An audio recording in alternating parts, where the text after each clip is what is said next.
I don't know what to do.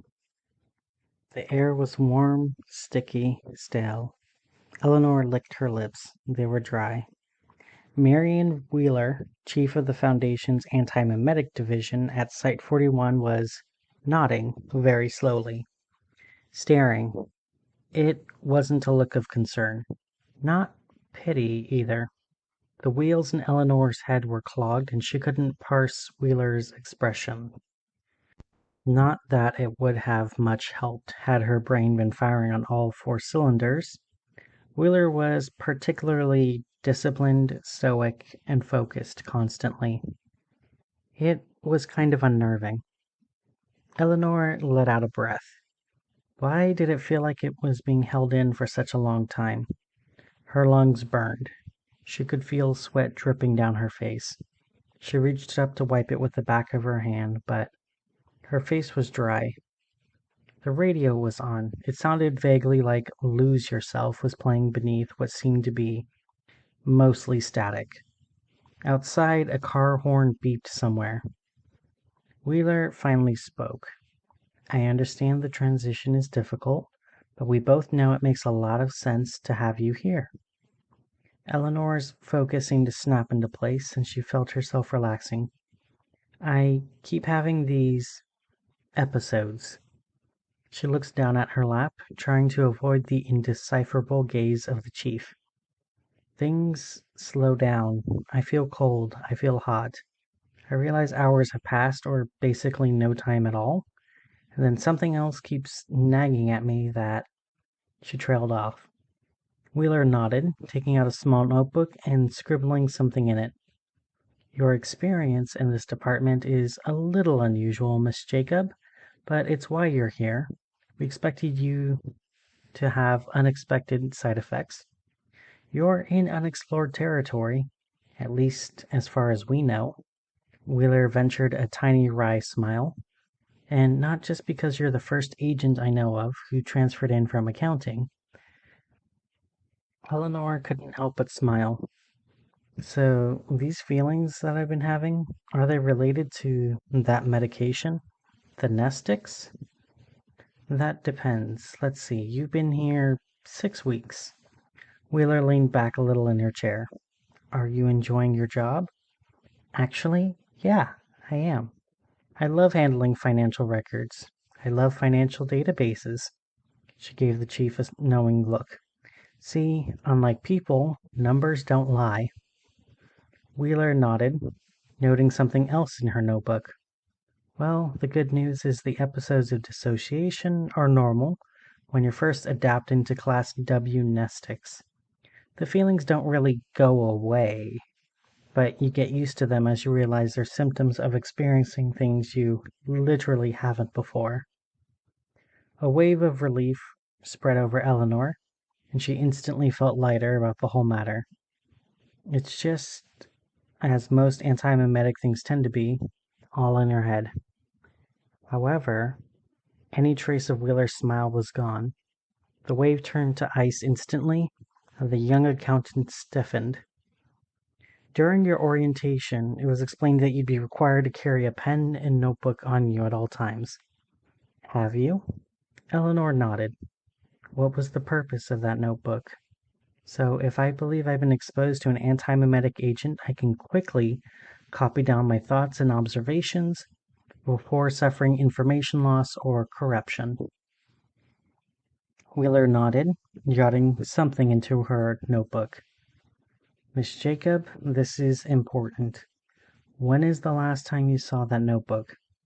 Have you put anything in it yet? Eleanor shook her head. I don't think so. It's back at my If that's the case, Wheeler said, making another small note in her own book, your experiences with missing and dissociated episodes may not be as simple as adjusting to Nestix. Her movements were very deliberate now as she set her pen down, not removing her gaze from the young agent across the desk. I feel I should inform you that during this conversation we've been having, you have stopped mid-sentence to write something in your notebook several times. I have a feeling you might not have realized it. Elanor chuckled in half disbelief. How? My notebook's back at my... She stopped again. It was in her hand. She opened her mouth wordlessly and closed it again. Wheeler rose from her chair, her face stern and composed. Elanor, listen to me. I need you to set the notebook down and slowly open it, but don't look at it until I've cleared it safe, okay? Oh, okay. Elanor was trembling as she set the book down. Her mind was racing. Chief, I'm sorry. No need to be sorry, was Wheeler's response. The fact that you're writing in the notebooks means you have strong instincts. You're doing just fine. She inhaled deeply through her nose. Go. Elanor pulled the cover open and looked up at the ceiling. She stared transfixed on the plaster for what seemed like an eternity, but might only have been seconds. She could hear Wheeler scribbling. Okay, try and look now. Slowly, so slowly, she pulled her gaze from the ceiling to look down at the notebook that, up until now, she thought was empty. But it was not. Every page was covered. Eleanor's own handwriting was staring back, pristine and perfectionist and immediately recognizable.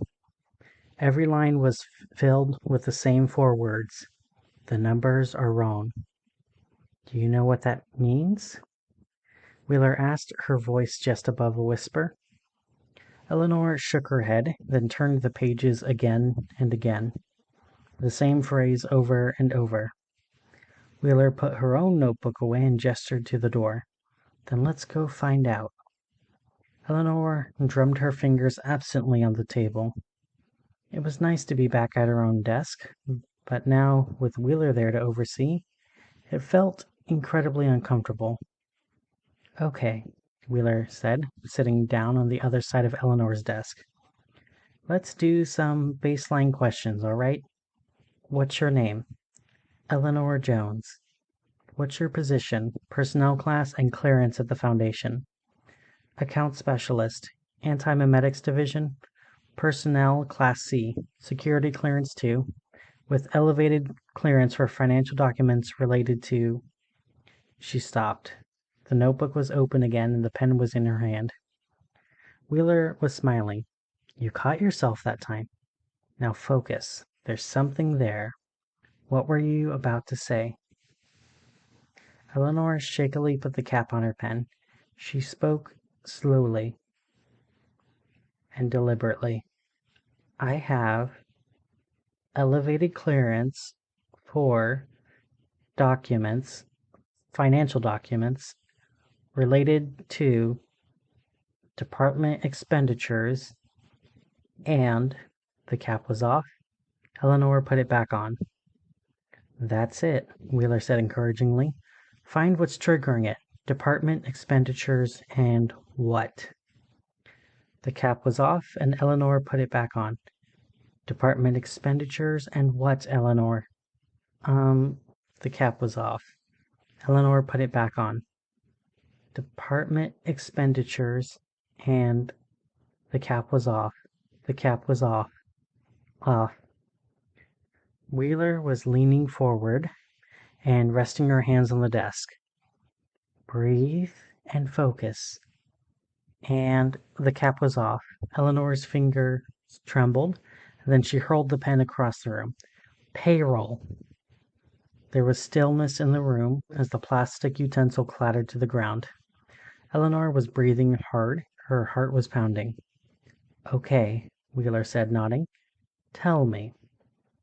Somehow, Elanor had caught hold of the metaphorical thing clawing in the back of her mind, deliberately trying again to escape behind the curtain. She had a hold of it now. Why couldn't she stop shaking? You asked for me to transfer to this department to see if there are any attempts by Foundation employees, departments, or potential insurgents to mismanage funds and cover their tracks with antimemes. Her breathing was getting faster. The Foundation allots a certain amount of money to payroll based on the salary of Foundation agents. So per your instructions, I've been auditing individual department budgets, but there's something here in the numbers. Something that makes my eyes just pass over it, where she tried to formulate the idea in her head now. The information trying to crawl away inside her mind was now being molded like putty in the accountant's frontal lobe. You almost got it, Wheeler said, reaching over to take Eleanor's hand. Elanor paid her no mind. Not to be rude, but the runaway idea she was still trying to make its escape. She had secured her hold on it now, though. She melded it, kneaded it between perception and a process and an ingrained mathematical mind. And then, bursting of a dam, the idea gave way. She straightened up. Departments are paying on average 70% less for salaries than they should be. On Eleanor's left, a stack of 11 by 17 spreadsheets leered up at her. Why hadn't she noticed them before? She picked it up. But it's not that people are having pay cuts, it's something else. She tried to find the words. Is that there's something wrong with the people, with the names. They're not names, they're... Wheeler was now looking over her shoulder at the spreadsheets. Oh my God, it's MIPSum. Elanor shrugged. I don't understand. The chief ran a finger over the text and over one of the rows on the sheet. It's a cognitive defense mechanism that makes you not realize data is missing. In graphic design, placeholder text is called lipsum. When it's antimemetic, we call it mipsum, memetic placeholder text. Glyphs that are so much like real text that your whole perception just passes over it. Except, she added with an approving side glance, yours didn't. She flipped through a few pages. Wow, over half the names, maybe 3 out of 4. What department is this? This one's waste disposal. Let's see, I also have... She pulled out several more stacks of 11 by 17. Fire services. Ops A, Ops B, and O. The text on the next one read, Antimemetics Division.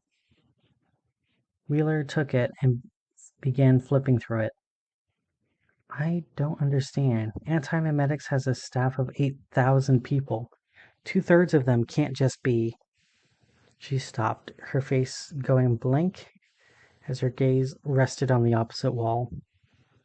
Elanor waited, then gently tapped her. Chief? Wheeler looked mildly startled. She dropped the spreadsheet on the floor and dashed to the office door. Just outside. Department staffers were hard at work in offices and cubicles, shuffling papers, transcribing notes, rewriting lost communications for the 10th or 20th time. Elanor was at her side. What is it? Look, Wheeler said. I don't see what your... Count, Wheeler said, her voice barely a breath. Count the number of people you can see from this doorway. Elanor mentally tallied them up. 22. Wheeler shook her head. Again. Count again. She did. 22. Again. Focus. Count in your head. Elanor gritted her teeth. 1, 2, 3, 4, 5, 6, 7, 8. No, not 8. Just 7. Only 7 people were actually in the room. She sucked in a breath. Oh my God. Wheeler was glowering. Elanor could almost see the wheels spinning behind her glasses, and it was a moment before the chief returned to reality. Okay, I think I know our next step. Elanor felt suddenly ready for anything. Okay, who are we going to talk to? No one. Wheeler gestured for the accountant to follow. I think we already did. The computer screen was facing the other direction, but whatever was on it cast Wheeler into sharp relief. She looked somehow older now, tired, stretched to her limits. My God, Wheeler said, leaning back from the monitor. Box F, Box F. He rose, went to a cabinet, and removed a small green box about the size of a coffee mug. She returned to her desk and sat, placing the box in front of her. All right, Elanor, the information you're about to receive is highly confidential and may distress you. But if it's any consolation, the access logs in here lead me to believe that you and I have discussed this before. Elanor nodded and said nothing. This, Wheeler said, turning her computer monitor, is SCP-2000. It's all right. You apparently already had clearance to read this file. I wonder how that happened. Elanor took the mouse and scrolled through the contents section by section. Her face went from curiosity to horror and back again in the short span of a few minutes. When she reached the bottom of the page, she became pale in the fading afternoon light. Sinking back in her chair, the young agent sat quietly for a long time, simply contemplating what she had just read. Wheeler rose and walked to the break room to make 2 cups of tea, one of which was placed in front of her colleague, who had still not moved. Eleanor's eyes went suddenly wide, and she grabbed the mouse to scroll up. Wait. To fulfill its primary mission, SCP-2000 includes 500,000 bright Zertian hominid replicators, BZHR. At peak capacity, SCP-2000 is capable of producing 100,000 viable non-anomalous humans per day, with a warm-up period of 5 days. She pointed at the screen and looked over at Wheeler without saying a word. Wheeler nodded, taking a sip of her tea. Elanor scrolled back down to the bottom of the description. It is estimated that the world population, manufacturing capability, agricultural production, and culture can be reset to 2000 CE levels 25 to 50 years after the procedure is implemented. Elanor pointed again, still unable to make any words. She grabbed for a pen and a notebook. The chief stopped her. No, I understand. It doesn't add up. The population of the world in 2000 was 6.2 billion people. At 100,000 people a day, for even 50 years, accounting for birth rates and death rates, you come up short, far too short. She took another sip of tea. About 2 and 3 short, a population loss of about 70%. Elanor had not yet found her voice, but she tried. Where are they? She whispered. Wheeler tapped a phrase on the screen with the back of her pen. The BZHR also has the ability to implant memories by the administration of Class G hallucinogenics and developmental hypnotherapy. Class G hallucinogenics. I'm familiar with these, she explained. They're not in your standard amnestics and nestics guide. This isn't just a memory eraser, it's a memory replacer. It's made of anomalous material that makes it as permanent as possible. The memories bind to your brain and don't let go. She let out a hiss between her teeth. They should have told me about this. So, what does that mean? Elanor whispered. She was trembling again. The chief didn't meet Eleanor's gaze. It means the last time the Lazarus Protocol was used, they only made 2 billion people out of 6. Everyone else was just implanted in our conscious. She took in a deep breath. On the streets, in the restaurants, on the train, in your office, 2 out of 3 just aren't real. They're in our heads to make our planet feel a little less empty. But why? Wheeler had no answer. A long silence descended between them. And in there, she gestured to the green cube labeled Box F, already suspecting the answer. Wheeler removed the lid. Inside were two medical inhalers, each with a bright green label. One read Wheeler M, and the other Jones E. Class G, Wheeler mumbled. Drugs strong enough to make you forget. Drugs strong enough to overpower nestics. Drugs strong enough to override a living being permanently. Well, not permanently, Wheeler reminded herself. Elanor had beaten it. Elanor and the numbers. Elanor picked the one with her own name. I've done this before, haven't I? Wheeler pulled the other one from the box. I think we both have. The accountant paused again. And I have to? The chief met Eleanor's gaze. There was an expression of regret, hopelessness, and a profound sense of duty, roiled together with a suppressed instinct, that innate fear of not knowing. I won't make you, Wheeler said, and there was a depth of calm in her voice. I can't stop someone higher than me from giving it to you later against your will. Maybe that's what happened last time. No way to know, but... She finally broke her gaze, looking out of the office window at the setting sun and the massive stone monument in the forest behind Site 41. I also wouldn't judge you for choosing to live a different, less unsettling truth. Elanor rattled the inhaler. It's not a truth. Numbers don't lie. The tea had gone cold by the time they both made their decision.